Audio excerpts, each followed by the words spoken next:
from the Education Department, and I'm here with another quarantine craft. I'm here today with Ella, who is one of our adoptable cats here at HAWS. Ella's going to be helping me out with the craft today and hopefully demonstrating how some fun work. Alright, so both the crafts that we are doing today are pretty simple and don't require that much in terms of supplies. As we're showing you this first one, all you need are some little scraps of fabric. So if you have fabric left over from your tie blankets, this would be a really good use for it. And then you would want some little rings like you'd find on a milk jug or on a soda. You want the little ring, and we're going to use that to tie strings around it to make a fun little cat toy that looks like this. So I'll go through how to do it. As you can see, it's pretty simple, so it's not hard to do. Anyone of any age should be able to do it, but the cats usually really like to bat these around.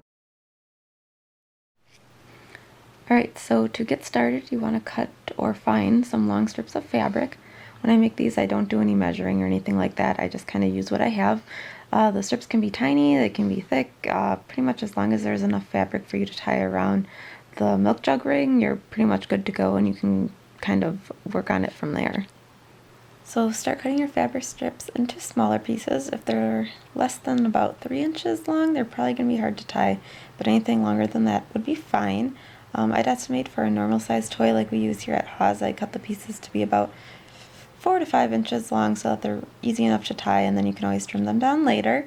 You can use one color of fabric, you can use lots of colors, you can make a pattern, and just use random scraps. The cats really don't care, so it's up to you what you feel like making.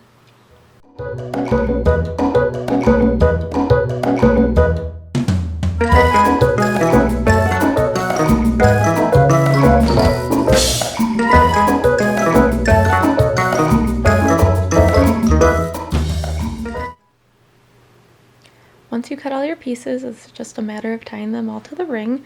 I loop the ring through the fabric, fold the fabric in half so that both sides are even, and then double knot them to the ring. You'll want to try and tie the pieces really close to each other so you can't see any of the ring by the end of it. If you do see that you have some bare spots, you can always just add in more pieces of fabric and just kind of tie them over the empty spots.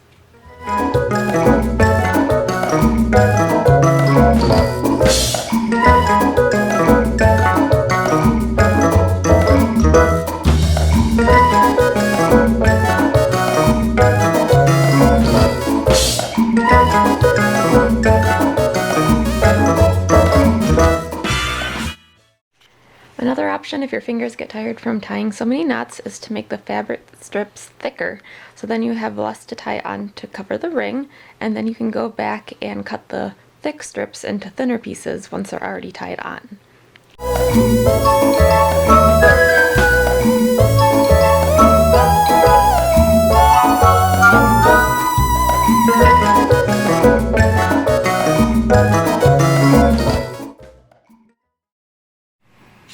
Our second craft is just as easy, and I'll show you how we make the catnip socks for our cats here at HAWS.